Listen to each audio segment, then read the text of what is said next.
История, культура, традиции, спорт и все новости карачаево-балкарского народа на Первом ТАУ ТВ. Собираются гости. На самом почетном месте сидят старейшины. Все ждут приезда невесты. Танцы останавливаются. Ворота открываются. Джигиты на резвых конях предвещают приезд невесты.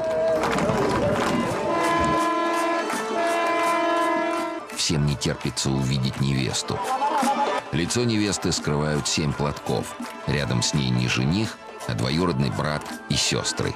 Все приветствуют новую хозяйку дома. Невесту провожают в ее покое. Во дворе снова появляется джигит.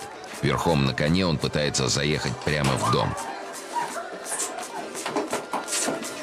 Всадник не уедет, пока не получит символический выкуп. Хозяевам придется нарядить коня, пока он не разнес весь дом.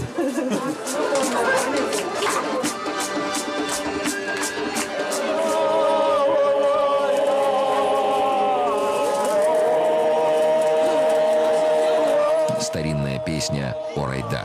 Под нее выводят невесту к гостям.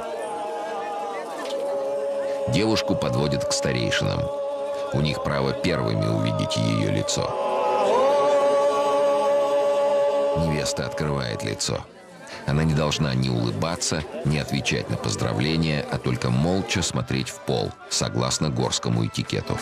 Увидеть жениха гостям вообще не удастся. Он не присутствует на торжестве.